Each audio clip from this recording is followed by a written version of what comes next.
by faith. Those are the people who please the Lord.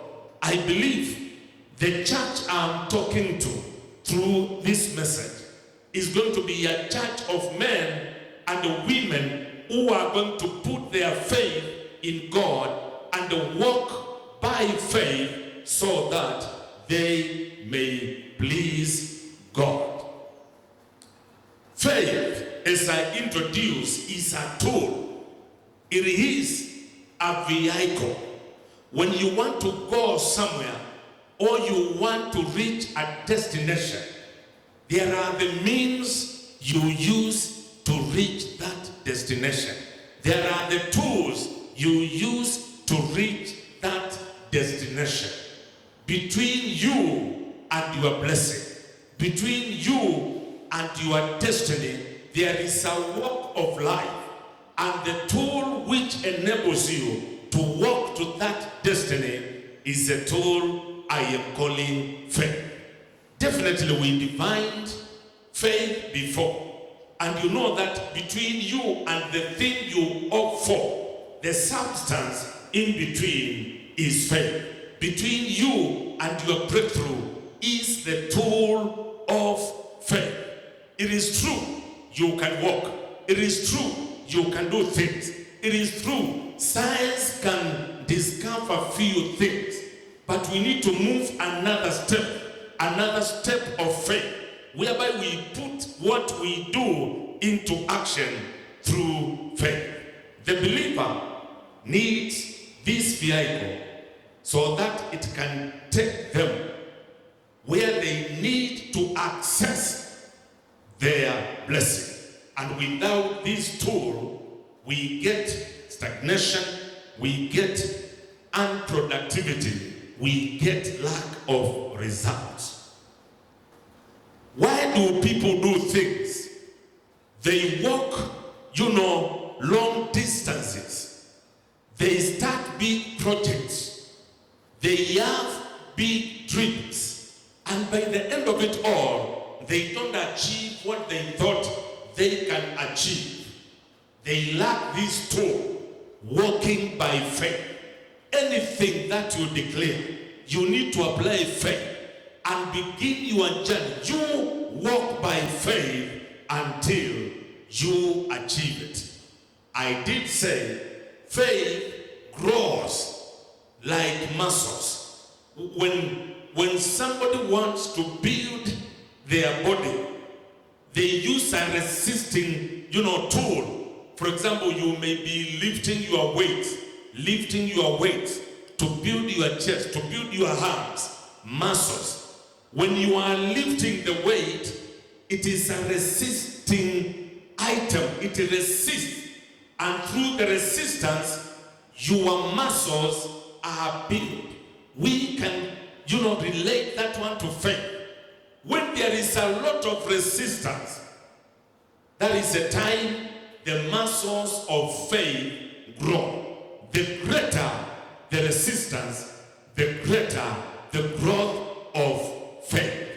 I know this time in this nation and in the world as a whole, we are really facing a lot of resistance. A lot of resistance.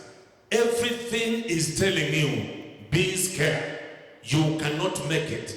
Economically, you will not manage. You will not put food at the table. There are so many things which are resisting us. I came to inform the church that the greater the resistance, the more the faith is going to grow. When you receive more resistance, you need to apply more faith so that through the same now, your faith can grow and reach maturity.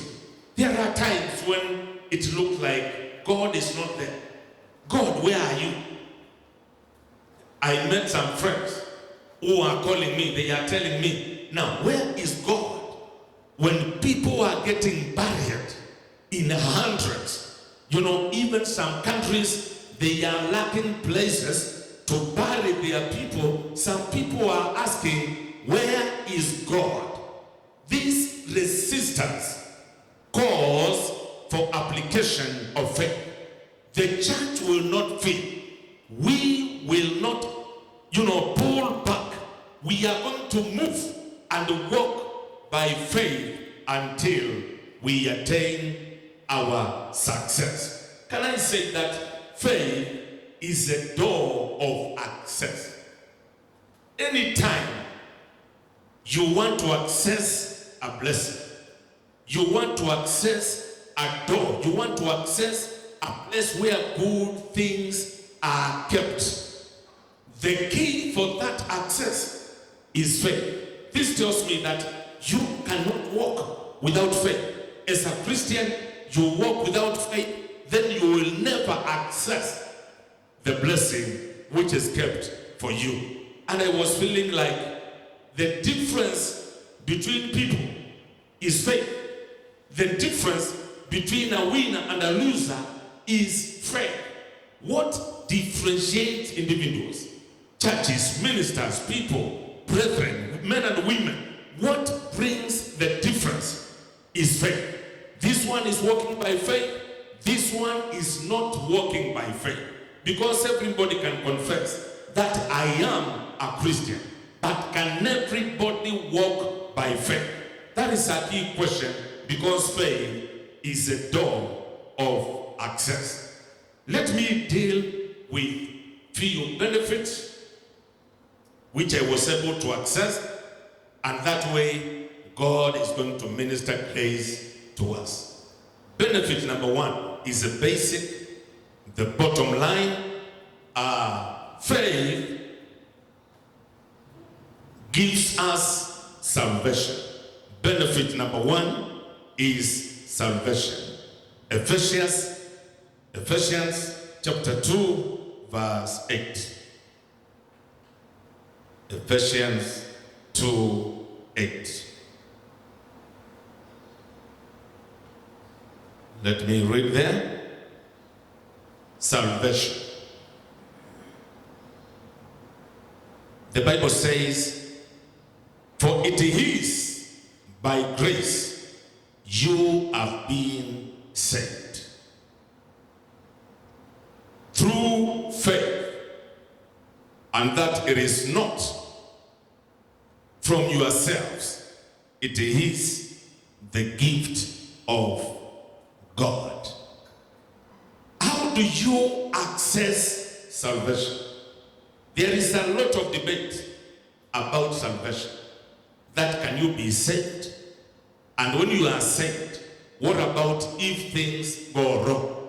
Will you still continue to say you are saved? The debate can be cleared by this statement that we are saved